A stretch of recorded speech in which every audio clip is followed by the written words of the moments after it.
To achieve the science objectives that we have in mind, we need a telescope that is extremely sensitive and produces extremely sharp images.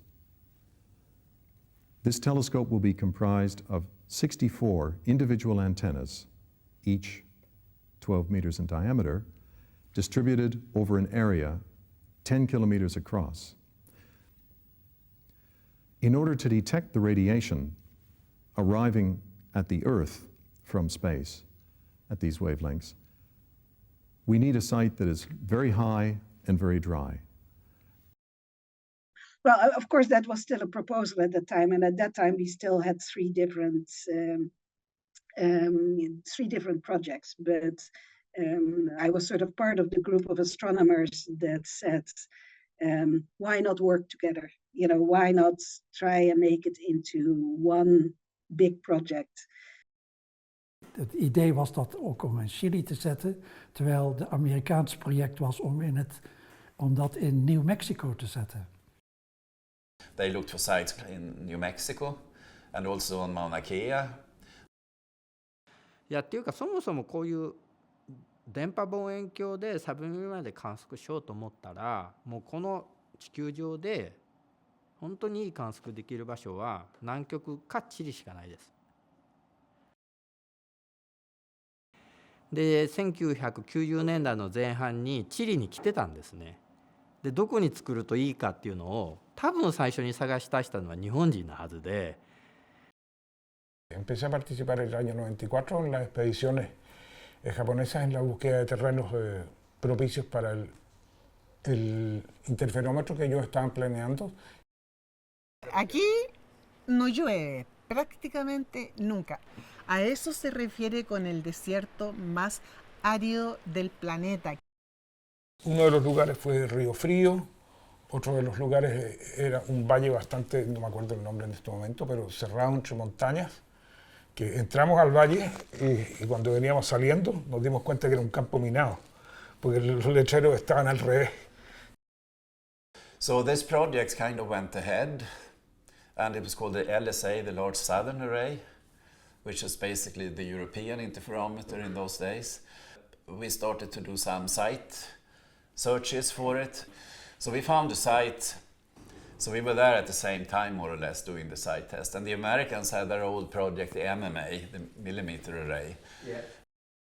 En octubre del 94, recuerdo que Bob Brown y Geraldo Valladares, que andaban en una de las camionetas, fueron a echar una última mirada a un sector que le habían recomendado, y en ese fue el momento que identificaron el lugar.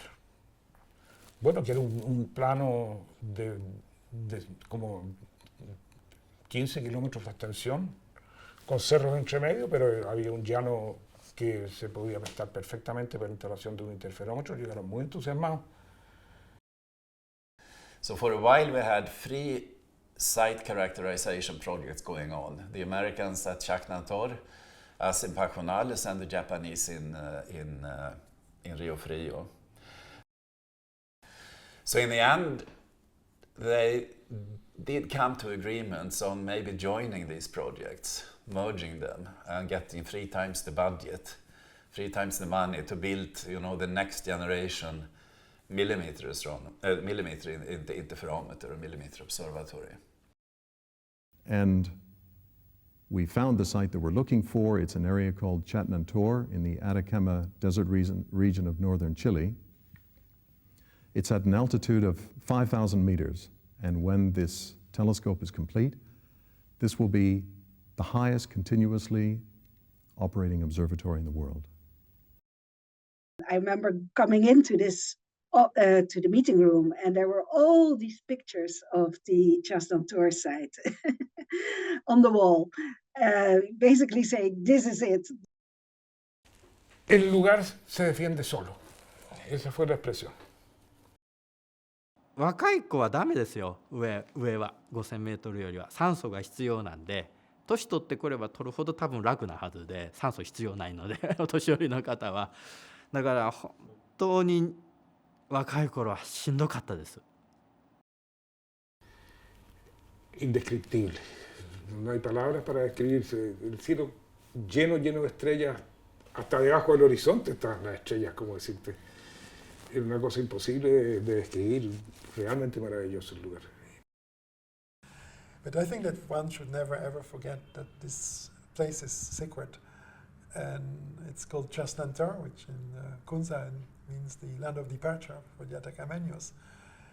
We talked previously about the Milky Way and the dark clouds and where the stars are formed and etc. And that is what Alma sees.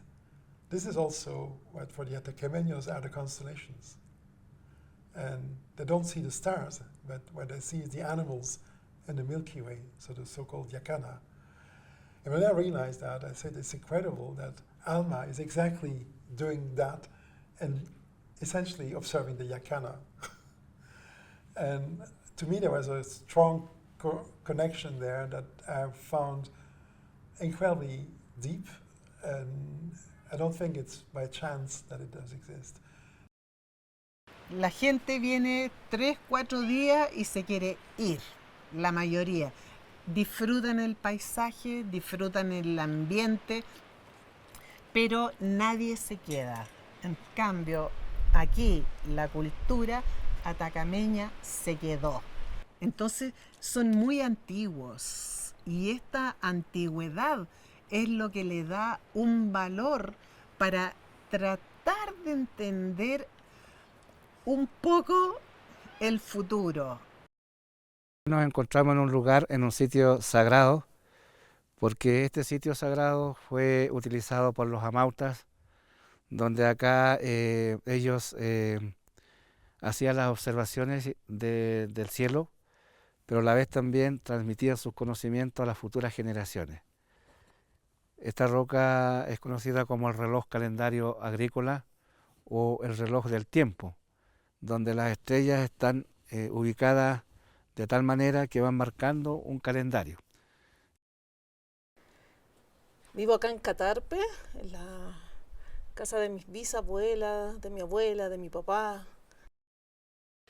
En otoño nosotros vamos a ver el poncho andino. Son 4 estrellitas y forman como un poncho, pero es la constelación de Orión.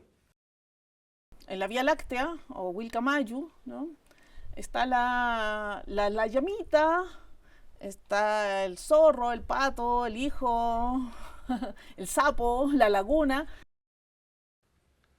¿Qué tiene que ver la culebra? ¿Qué tiene que ver una perdiz, una ave chiquitita dentro de esta Vía Láctea? La perdiz es una ave sagrada. Cuando esta constelación alumbra demasiado, dice que tu crianza de las aves va a ser efectiva. El río de estrellas, o Wilcamayu, río de luz, río de estrellas, río de luz le llamamos. Estas constelaciones te van preparando, te van alumbrando. ¿Por qué razón? Porque la razón es lo que pasa en la Tierra, primero pasa arriba. Y uno de los mejores recuerdos que tengo son estar observando toda la noche el movimiento del cielo, ¿sí? Así sin nada. Yo no soy muy como de los, ¿cómo se llama? De los telescopios, y eso me gusta mirarlo así con lo que se presente aquí, ¿no?